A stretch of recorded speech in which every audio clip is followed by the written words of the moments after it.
We had some really good presentations this morning, and I think here's an opportunity to ask questions of the presenters, but also for anybody to ask questions of anybody else about their experiences, what works, what doesn't work.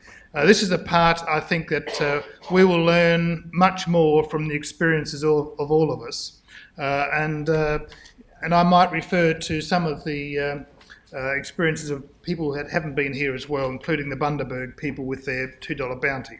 So don't let me close this session without talking about that.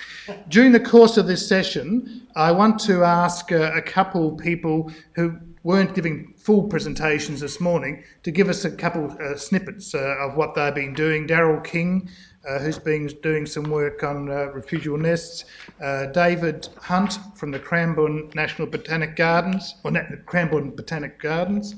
I keep on telling Greg Flowers this is the best botanic gardens in Australia, but Greg, being from the National Botanic Gardens, hasn't been convinced of that. Peter McCartney will talk a bit about some new euthanizing technique, but might be very valuable now.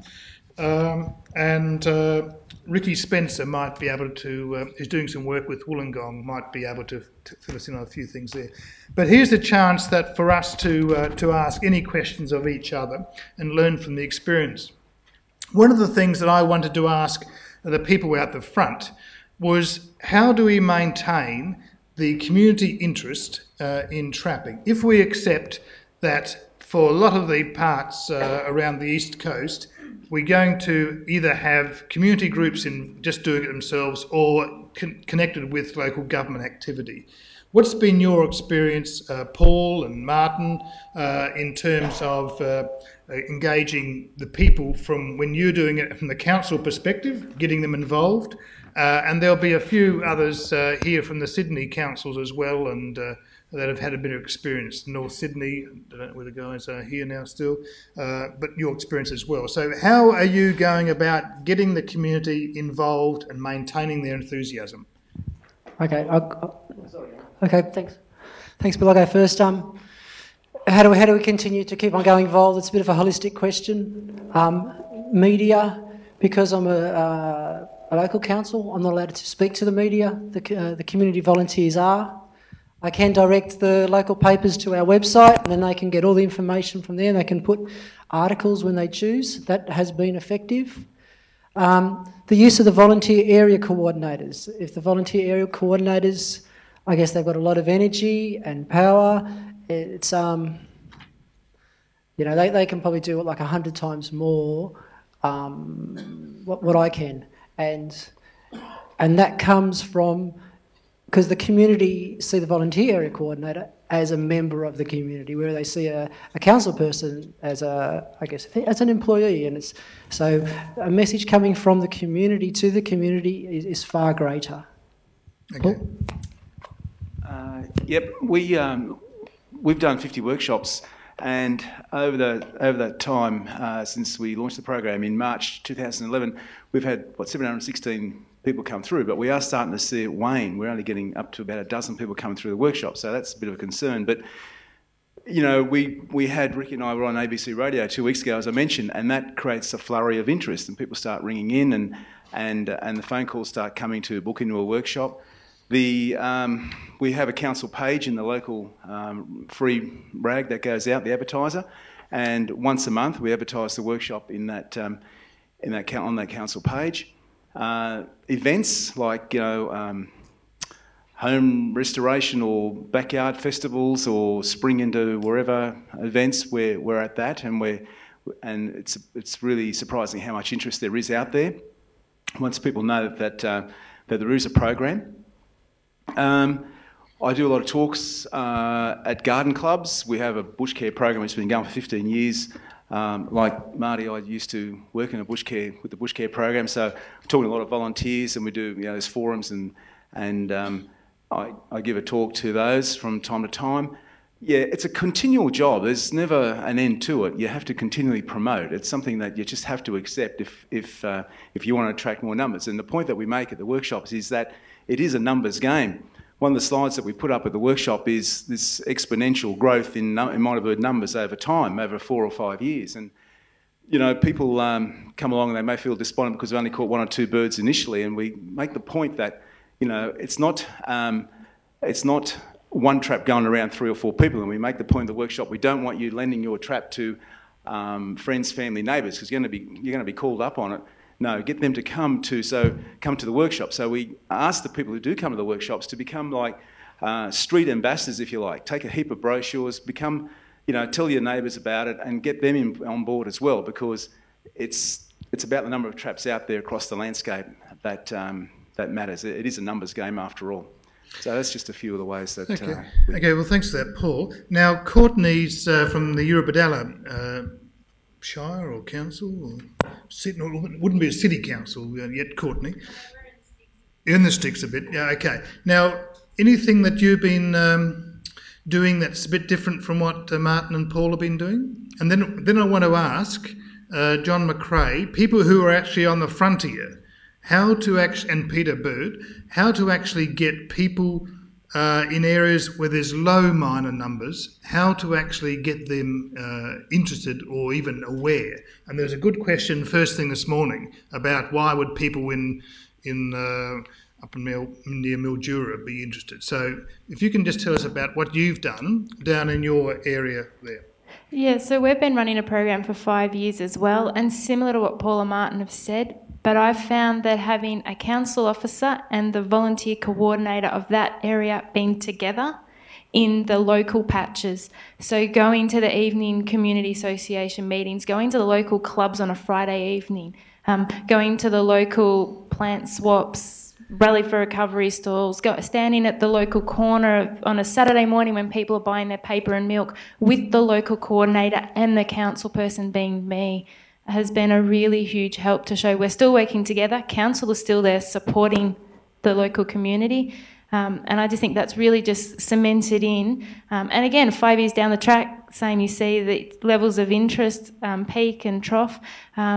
But just being out there face to face, letterbox dropping, even doing it with the community, and people come out, you know, from their letter, getting their mail and seeing that you're there, that you're present, that you are there to continue to support has been a huge help 5 years down the track. I guess just a follow-up question there, Courtney. On the Friday night drinks in the pub, is that do you get a drink allowance from the local council for that, or? Yeah, and overtime people say, oh, it's Sunday afternoon. No, it's just being in those people's environment. The workshops are great, and asking them to come to your patch, so to speak, but being on their patch, I find just makes them feel more comfortable and more willing to get engaged, and it relates to them personally in their own property. Okay, John McRae. John. Can somebody pass up way at the back? Ross has got one. Martin, sorry, Ross has got one. John McRae's in Midwest New South Wales, and there's been, you tell us, John, what's happening there? Yeah, I've been involved with trapping miners for about 5 or 6 years, and we're in central Western New South Wales in Mudgee. But the main bulk of the birds are in a little town called Dunedoo. It's not working. Yeah. No. Yeah. Dunedoo, which is north, and we did a letterbox drop with wanted posters, which had a picture of the bird on it. And we had quite a good response, mostly from elderly ladies. They were the main trappers, and they did a really good job. And we estimated there was probably about 100 or so birds in the town. And since then we've caught about 120, and there's still birds about, which is a problem. But we are getting on top of them. In the town of Mudgee, where I'm from, there's only been about 3 or 4 birds, and I've caught them all. So all bar one. I caught one of a pair once, and the other one was a bit trap shy, but there were goshawks hanging around at the time, so excuse me. And anyway, that one disappeared after a few days, so I'm hoping that the goshawk got it. But basically, yeah, put the wanted posters out, and I've got some up in the local pet shops and stock and feed places where people that have got horses around the place, because they often feed in horse yards. So I've had a few phone calls from those people that are out on isolated farms, and there was actually another lot near between Mudgee and Bathurst that there were 14 on a farm, and we got rid of all of those too. So I think it comes down to just spreading the word, even though there's not many there, but we're trying to keep it nipped in the bud. Okay, thanks, John. Yes. Jim. This one working? Yes. Yep. I'm from the far south coast of New South Wales, and fortunately, our experience is almost exactly like John's. We found that retired farm wives were by far and away the best trappers. We have one lady who is up to 111 personally, and the other thing is that we're on the edge. I've actually seen those birds out at Dunedoo. I saw them there in 2009. I was going to visit a friend at Karawatha, and I sent him and his mate in, and they took care of the ones I saw. But the thing was getting onto them early when there are very few of them. For one thing, they're more noticeable. The people on the land notice things around the farmyards, and when they first show up, it's a noticeable event. Most of them are licensed and experienced pet eliminators to begin with, and when they're in low numbers, by far and away, the best and most efficient way to get rid of them is to have the landowner do it as he would for any other pest. And rather than spending, I was just totally up, if you trap them, it takes a minimum of 3 days of somebody's time, one way or the other, to trap one bird in country like that, because you've got to drive out and back, take the trap, set the trap, and if you're lucky, catch them all the first night, then go and pick the trap up again. However, if the local man or lady on the land can get rid of them in the traditional manner, it usually takes less than an afternoon. And if there's a pair, as John said it all, if there's a pair, you only have to shoot one, pretty much. The other one's not going to reproduce spontaneously, I don't think. And getting onto them early was the main thing. We've been doing it since 1994, when the first ones were seen, and Bega Valley Shire remains essentially myna-free. I think what John's saying, what Jim is saying there, the traditional manner is shooting. And if you're in the rural area in small numbers, that really is probably the most effective way of dealing with that. Anybody on the panel want to follow up on that? I think trapping works very effectively when you have high populations in urban areas, but when you have a scattered population, unless they're coming to a feed source, Jackie, you want to tell us about this? A feed source like the vineyards, then you're going to have trouble. Yes, I was going to say, when they are in low density, this is a problem we've got out at Murray Bateman, and we did initial baseline surveys, put out the PG traps, trapped on rural residential properties, had to use decoy birds, redid surveys, we really didn't have an impact. Then we targeted trapping at the vineyards at grape harvesting time, and got massive amounts of birds, 20 in a trap instead of, one every week and so on. So that was fantastic. So our strategy now, I think, is basically the last 6 months we have had a trapper out there doing trapping, but we've only had 9 birds in the last 6 months. So I think the whole idea of just having to be very clever. So in your area, how can you target them? And for us, I think it'll be going back to the vineyards around March, April, doing 2 to 4 weeks worth of trapping and knowing that we'll have a big impact. And maybe the other thing we'll try to do is on our surveys, locate the nesting sites. Where are the nesting sites? Are they the core areas? Let's go and maybe target a bit of trapping around there. So it's just trying to figure out in those low density areas, where is it going to be? So, and that may really vary for different areas. So what your experience in Murray Bateman is that even the rest of the year is just really not worth the effort because you're really the densities are so low, but the birds are coming in, both miners and starlings are coming in just as the grapes are about to ripen. And presumably the vignerons out of Murray Bateman are now very supportive of the program. That's right, and I was going to say to the South Australian representative, you won't have any problems getting the vineyard operators. They're very aware of the birds. It's a massive issue. They're always netting.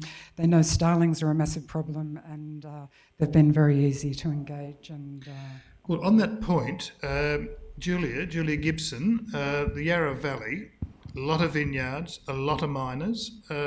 Any sort of encouragement by the local vignerons? Shandon Domain, perhaps?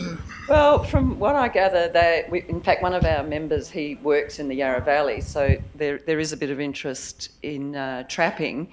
I gave a trap to one of our local council members, Ken King, who also has a vineyard, and his method is a little bit barbaric compared with our trapping. He just chases them all down the end of his nets, because all the vineyards really in the Yarra Valley now have to be netted. I don't know whether that's the case everywhere. But the biggest problem really is the rainbow lorikeets, which of course aren't so easy to get rid of. But anyway, in the areas where there's the miners, like this guy, Ken King, yeah, so he actually doesn't use our trap. He just chases them all down the end of the net and gets rid of them somehow at the end of the net, which actually I said to him probably wasn't all that humane, which he reckoned was, because he reckoned it was instant, however he got rid of them at the end of the net. But anyway, what I was actually going to say is I live in a country area, and it's probably about 1 kilometre as the crow flies to my nearest residence. And I'm not all that far from suburbia, but I've been trapping for 3 years and I've caught 600. The first couple of years I probably got 200 each and only 100 last year, and now I have almost none nearly all the time.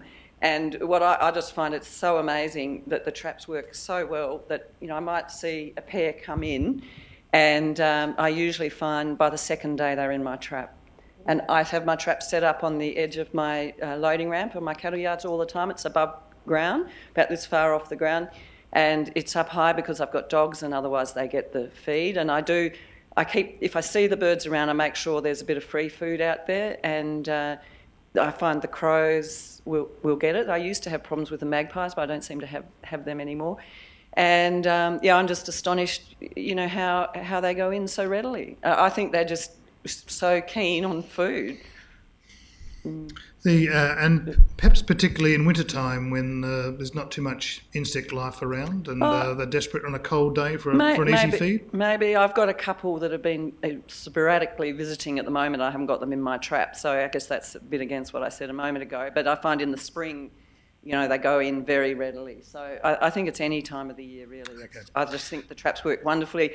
I had at one stage one, we called him Smarty Pants, and I'd say he avoided the trap for 3 months, and I figured that I was more determined than him and I would eventually get rid of him. I'm sure it was a him. And and I did win out. We used to catch, he'd come in with a friend, we'd catch the friend and maybe one other, and then there'd be one sitting up on top of the barn. And yeah, eventually, you know, he was gone. But now I have a trapdoor trap, and sometimes I'll keep that set up. In fact, I have that set up a lot of the time next to my other trap. And, well, for instance, the other day I got a sparrow in it. But yeah, I just think if you're persistent, you get them. Did anybody want to ask any question? Just pop your hand up. Yes, Karen. Sorry, Karen at the back here. My question was around evaluation. We've sort of talked a lot about catching numbers and results based on that, but I was interested for those local government areas where you've got large populations of birds, your evaluation program, the details of that in able to evaluate how successful the program is in reducing populations. Question. Our evaluation's based on, well, the research that's happening at the moment. We're hoping that that's going to, because part of the research brief is to study the effectiveness of the trapping program. So all the data, and this is why we spend so much time at the workshops and, you know, begging the participants to fill out the monitoring sheets and hand that information in. There's a lot of different criteria you can use in terms of effectiveness as well. I mean, the fact we've had 716 people come through over 50 workshops is one measure. The men's shed have sold 504 traps. From the men's shed's point of view, that's I guess another measure. But if you're looking at ecological measures and you know, this is what we're relying heavily on the research to help us with in terms of, you know, population numbers, abundance distribution, and within all that context, how effective is the trapping program? To the residents who have got traps in their backyard, they're saying yes, we're having it's having an effect. We're seeing numbers down. We're seeing native birds come back, as Bill alluded to. We hear that quite often. So, from the trapper's point of view, it's a pretty simplistic measure. But in terms of overall effectiveness, yeah, that's going to be an outcome of the research. Yeah. Okay. Yes, Alison. Oh well.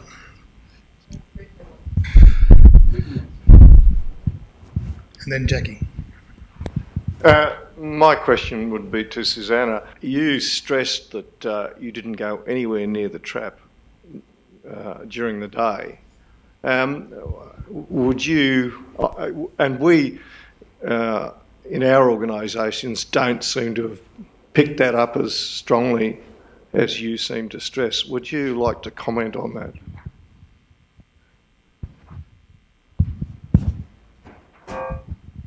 It's simple. You want to avoid trap shyness? Do not approach the traps during the day. It's so easy, you know, because you think they are not watching you, maybe you are not aware, but there are 2 miners, and in the other 3 there far away, another one. So there are 3 miners watching you, and the ones you have in the trap can start screaming. Normally when I approach them, they don't scream because I approach slowly and easy.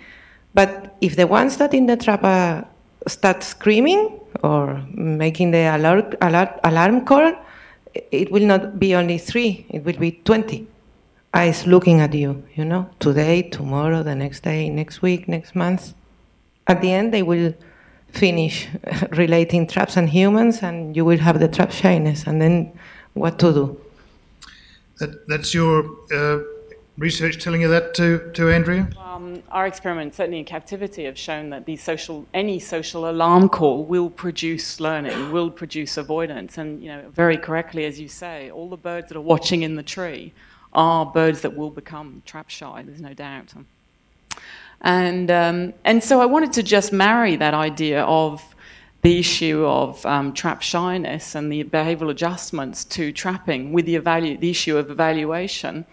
And, you know, one thing that I would like to see included in your evaluation programs is the potential for behavioural adjustments to trapping. And there are 2 ways of documenting that. One is that you have estimates of birds, you know, bird densities before trapping programs go in.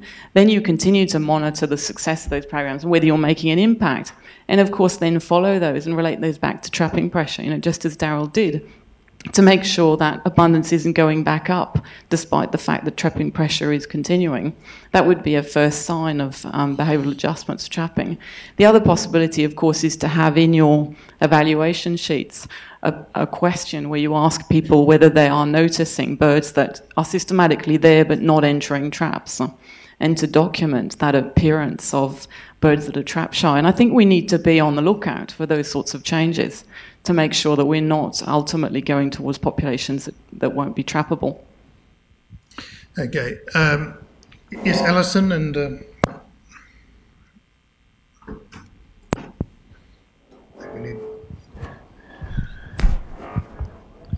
My question's to Martin, and it's really relating to if common miners were listed as a threatening process, what difference do you think that might make in terms of generating further action about them? Thanks, Alison. That's you're one of 4 people to ask me that question today. Look, if I'll give the scenario with the noisy miner, that's a listed impact or a process in Victoria. The same people are trying to nominate now under the Commonwealth Act. So in one way, it's an awareness-raising issue amongst public. But if you can get up in one jurisdiction, it certainly helps you get it going in another jurisdiction because the Commonwealth consults the states for their advice and the states' scientific committees. So there's that part of it. And look, I think the other thing is that even though the nomination in Victoria failed this time round, it was largely as a result of the criteria not being met, which is really an information content issue, rather than the genuineness or worthiness of an national item to be nominated.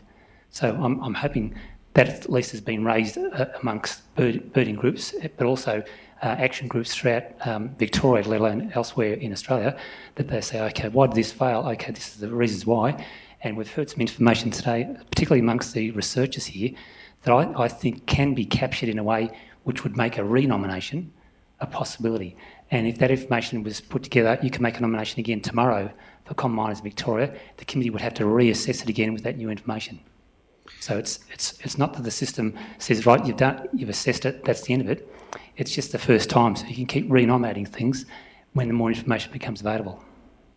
What I found interesting in the Victorian legislation, as Martin said, this is old legislation, so it hasn't been, I guess, updated to take into account the modern, or more recent thinking about the precautionary principle and maintaining biodiversity across all ecosystems, rather than taking the view, as the legislation does, that you need to actually bump off two taxa to actually make it worthwhile listing it. So it's really quite ironic, bizarre, silly to think that one species is expendable, but if there's two, then you actually might have a trigger for listing it. So I think it does behove all of us to look at how we can put some information forward to the Scientific Advisory Committee, or even to lobby directly into government about changing and updating that legislation to make it more practical for people like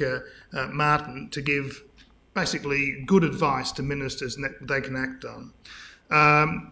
Anything you want to say further on that, Martin, in terms of being able to take a more broader perspective? Look, I think the other side of this, of course, and Julie might be able to respond to this better than I can, but the other way to approach it would be to go down the pest animal or invasive animal side, where you're not actually addressing the impact it's having on species, threatened or otherwise, but look at under another act of Parliament, whether that be the Wildlife Act in Victoria or the Catchment Land Protection Act, and try to address the impacts under those avenues, which haven't got scientific committees advising ministers. It's more the advice going from staff within the department directly to the minister without necessarily any scientific input.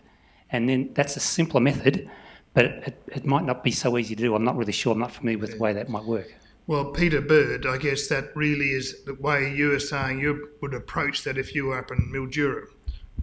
Look, if I was administering the Flora and Fauna Guarantee Act and whatever, it probably wouldn't qualify in my mind as a threatening process for any particular species in Victoria either. But I think the accumulated effects of miners on a whole raft of things probably means that they're a worthy species to have a look at. So you may or may not go back to the Flora and Fauna Guarantee Act. You might try to sort of push along their general pest status. Just on a sort of changing things a little bit, in terms of trying to work out what you might do, say, out in Western Victoria, the sort of thing I'd be trying to do is to work out where the miners are and then proactively go to those townships that form the line, that basically are the current line, and approach them rather than waiting for them to come to you and say, look, you know, we've identified your township, your community as the line, on the line. If you want to keep miners out of your township, then you know, we need a handful of you to put your hands up and do something about them, because you know, there are lots of things you can do to keep them out. There are lots of examples of communities that are successfully keeping miners out. And I point to Ballarat as being one, which is basically an outer suburb of Melbourne where there are no miners. And the reason there are no miners is that going back in the last couple of decades, there's just been one or two people there, national parks, staff and the like, who have just donged any miner that turned up there over the years, and they've kept them out of what would otherwise be perfectly useful miner habitat. Both Ballarat and Bendigo. The plenty in Bendigo. Million. They were.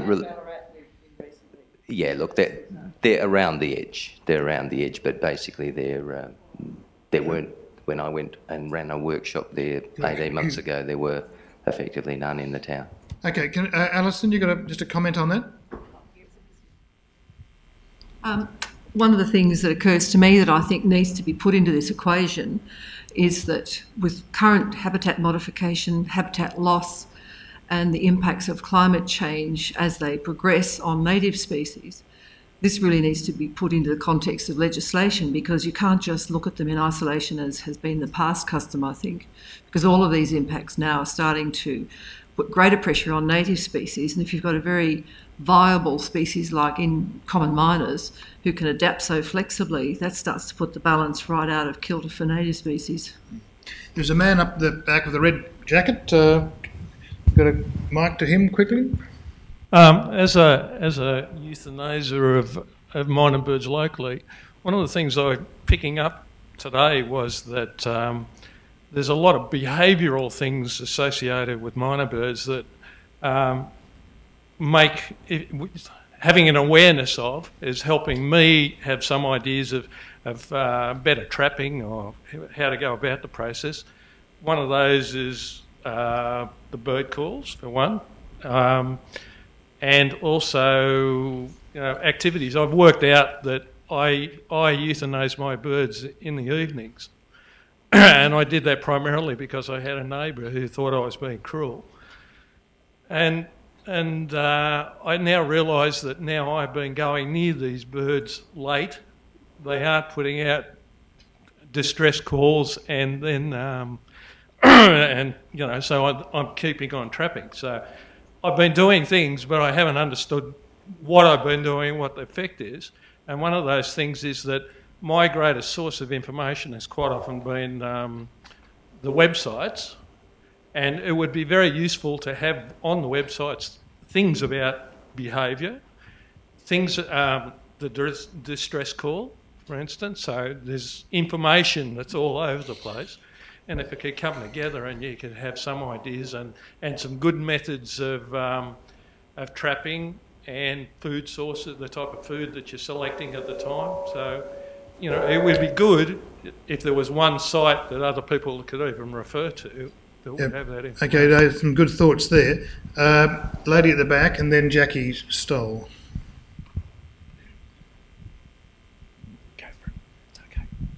I just thought I'd pipe in on the Victorian and legislative front a little bit. We're currently developing invasive species legislation, and I guess the principle of having one species or issue managed under one bit of legislation is a good one, just in terms of general management. So while threatening processes is definitely a way that can be gone down, invasive species and the spectrum is taxonomic spectrum is becoming quite broad in the new legislation that'll be coming in 2014. But under current legislation, a species such as Indian Myna is not a reasonable candidate for a range of reasons that I could go into, as it imposes a lawful responsibility on all people to control. So if anyone goes away and thinks, I will write to the Victorian government and tell them they should declare Indian miners as pest animals, they'll get quite a standard response, which happy to provide.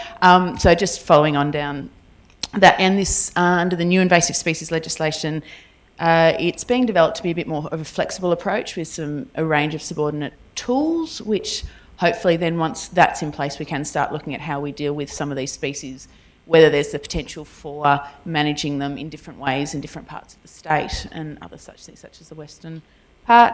And we're also looking at the moment at non-Indigenous birds in general, as we haven't to date managed them in the same way as we manage other vertebrate pests or non-Indigenous vertebrate animals for a range of reasons, such as the National Bird Record Keeping Scheme and a few other things.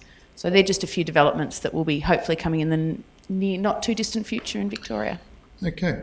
Now, just if you can pass the mic to Jackie, and while you're doing that, I just want to leave a thought with you. Bundaberg, Childers in the Bundaberg Regional Council area, had a trapping program a couple of years and trapped about 1,100 miners. They then found that sort of dropped off, and it was dropped off because the community lacked some interest. And so they introduced a $2 bounty. And I just want to know what councils would put their hand up for a $2 or $10 bounty. Greg Flowers tells me that is it a herpetologist group will pay $10 for a dead rat. Was it herpetologist or was it somebody else, Greg? If you go along to the pet stores, snake, big lizard, you pay $10. Okay, so $10 is the bid. Do we need to up that? Where's Raman? Raman and Gareth, are you putting up $10 for a bounty? Okay, no. Anyway, what they did this for is because there was a drop-off in community interest in the program. And once they did put up a $2 bounty, clearly it got a lot of publicity, and it brought forth trapping of, but only 60 birds. And so the question is whether, in fact, the 60 birds caught is a reflection of the bounty being too low, is a reflection of not enough education in the community about why you should bother doing this, and a few things like that. So it's an interesting approach, and I'd be interested to hear later on whether councils think where you do have, on those periphery areas where you do need to engage the community, whether this is a way of sparking some interest. But Jackie had a comment or question. Sorry, yes, this was going back to the question about the monitoring. How do we know whether we've had an impact on the miners? And just from our experience, we obviously found out that trapping on an individual basis wasn't very successful using our monitoring, and then we found that trapping in the vineyards was successful by using the monitoring.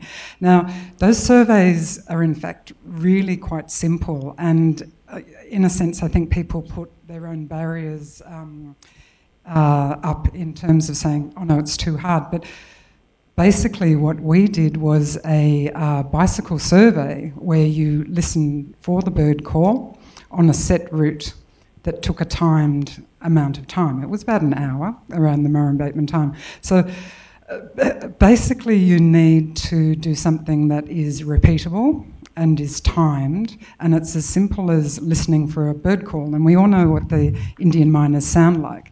So that's sort of really quite simple and straightforward survey. I would really encourage people to think about integrating into their programs, because it can be quite straightforward. You know, you can get some advice. We had the help of Canberra Ornithologist Group, so Chris Davey helped set up the surveys for us, but I'm planning on going back in spring and doing those again. So, but I think that. Sorry, I think the bit of the lesson from that monitoring that Chris did was that he identified by bird calls a number of miners, but in the very first spring that you were trapping, you caught almost 3 times as many birds as were identified by the monitoring. So that probably does give a bit of a lead to that. If you think you got them all, there's a lot more others around. So the man at the back in the blue shirt. Then we'll move on and ask Andrew another question. And then the guy in white. I want to make a couple of quick points. One, of course, it doesn't matter how many you kill, it's how many are left that counts in these things. And that's a problem with relying on only one technique, trapping, which teaches survivors to be wary of traps. So you've got to start to think if your target densities, which nobody apparently has set, how few is few enough? And if that's very low, is it lower than you can possibly achieve by trapping alone? That's point one. Second one, I just want to make a comment on a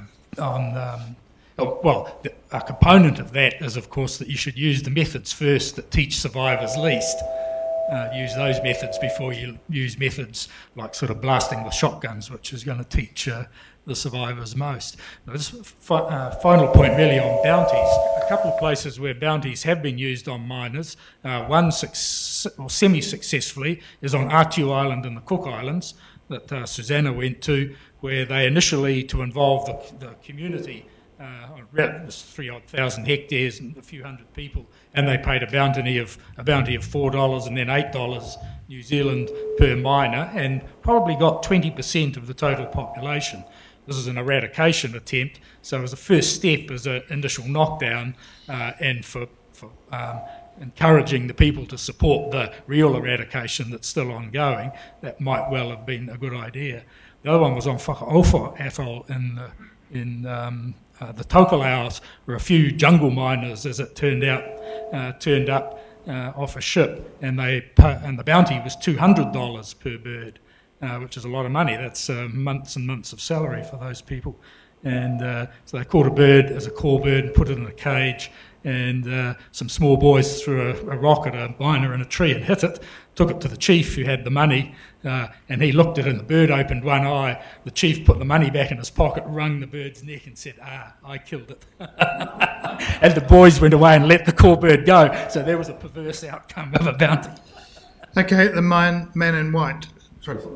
Just before we go, on that monitoring question, one strategy that we've adopted that's really helpful for those people who are online is to have the monitoring sheets sent back in online.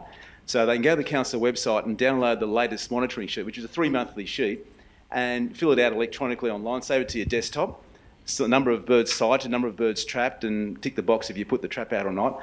At the end of the month or the 3 months, email that back into us. So, but for those people who don't have, who are not online, and must admit a lot of retirees come to the workshops, they get 4 reply paid envelopes at the workshops and 12 months supply of monitoring sheets. So at the end of each quarter, just put in a reply paid envelope, costs them nothing and send it in.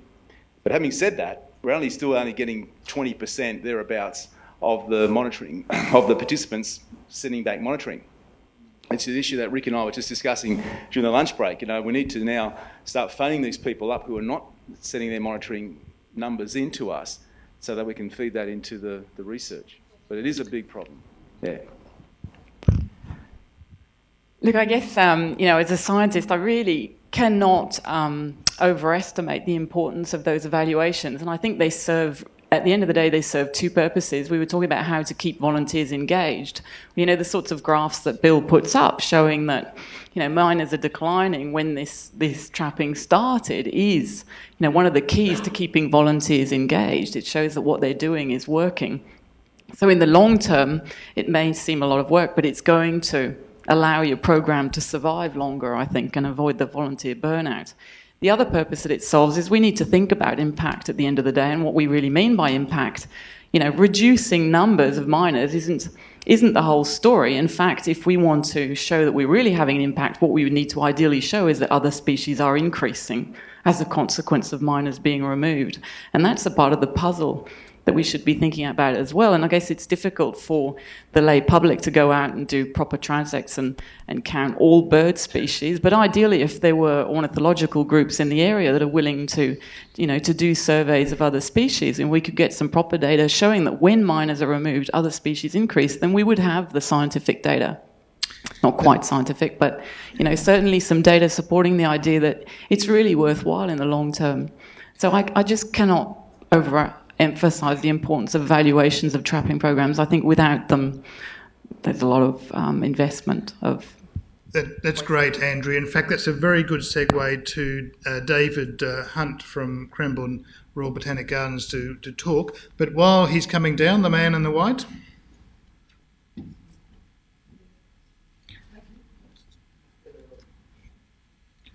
You can leave those mics on. That's better. I'm with Dubbo City Council. We're immediately west of Dunedoo, and I can vouch for the effectiveness of Dunedoo's trapping program because we've seen our first 2 miners in the last couple of weeks. Dunedoo is really effectively a shield for us. And on the question of a bounty, yes, I'd be very, very happy to pay a bounty right now for someone to take those 2 miners out. Hundreds of dollars, quite happily. My question's to the councils. Do you trap as organisations, or do you purely rely on community trapping? If you trap, do you trap on high-profile public land? And if you do, how do you avoid the traps being vandalised and birds released? Okay, thank you. Okay, first question, community trapping? Yes. Okay, council does not trap on public land. However, we have in locked compound areas, occasionally we have the volunteer area coordinator will trap at the community nursery where they have a key access to that site. It's a lock gate so they can put it away so that the trap won't get vandalised. But as well, some volunteer area coordinators, they have a link with their local school because their kids went to that school, so that the schools know them. The schools will they approach the local school, the school will give them a key and they'll put the trap on the school grounds. In the past, we've had just the general public with their traps. They might put in their front yard. The traps get vandalised because they're hurting certain the birds, etc. People don't like that. So what we did, we made a small label, say about 4 inches by 4 inches, with our mission statement, about the humane control and the biodiversity and all that. And we have the 2 logos, so the council logo and the Indian Myna logo with the cross through it, as well as that person's name and their phone number. So we're trying to, at the same time, create that community awareness. The volunteer area coordinators who loan the traps out, they also put that little label on each one of their traps. Public lands are really hard. We've got a few gated sites like the Botanic Gardens and council depots where we have traps. We're doing a bit of a trial at the moment with a larger trap that's been out for a while at some of our industrial sites, again because they're gated, but with the permission of the owners of the property. But I see that as the next frontier is getting traps into public parks. That's going to be there in the morning when we turn up. And I think roost trees, of course, hasn't been talked much during the course of this conference, but I think roost tree trapping perhaps is something else. I don't know where the research is on that, Bill, but it was out there for a while back. But really sort of terminated, I think, Darryl, we could say that? Too hard. Too hard? Yeah.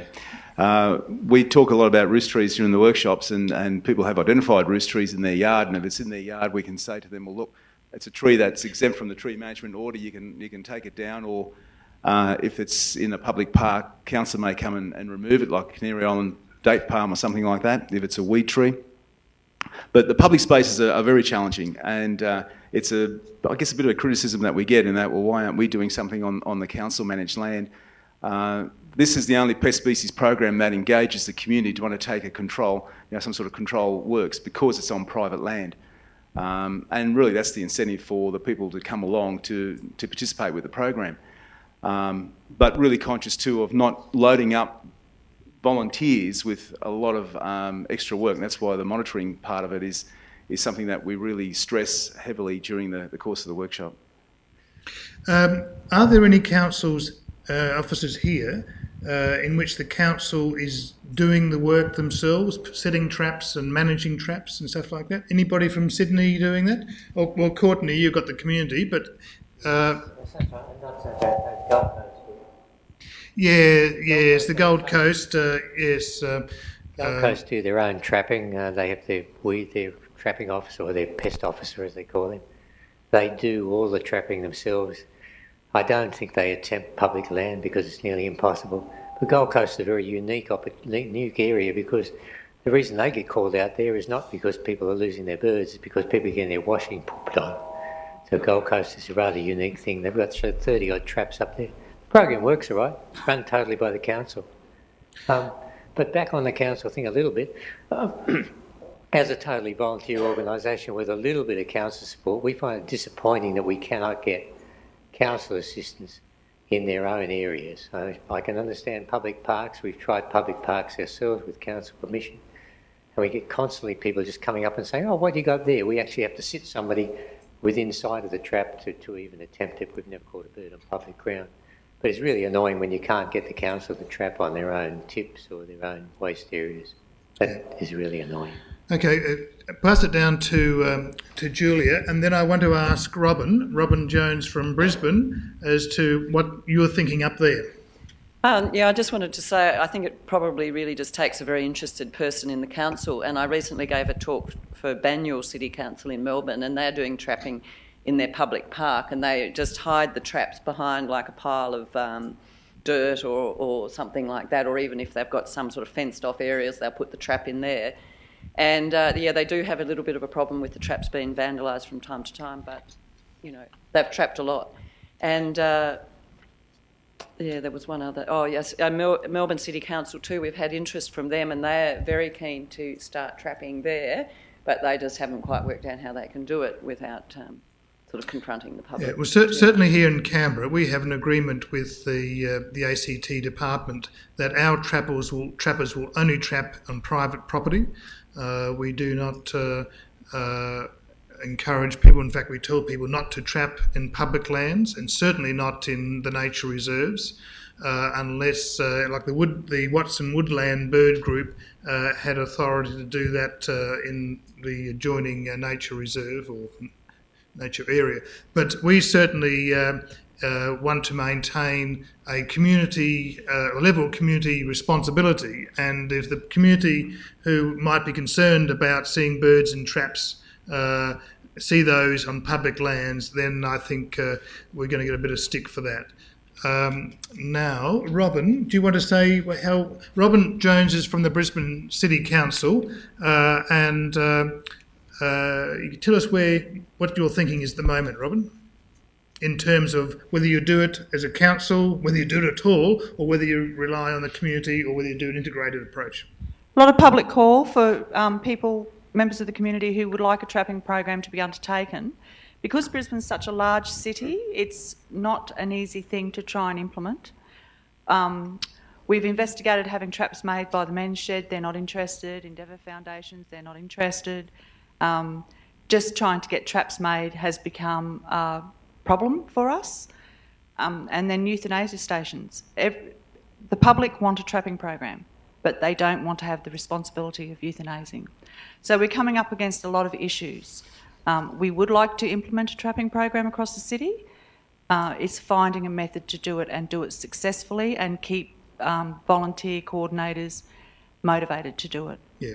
You know, because Brisbane's such a big area, we would probably have to have a number of council staff working as project officers to keep the momentum going with the public.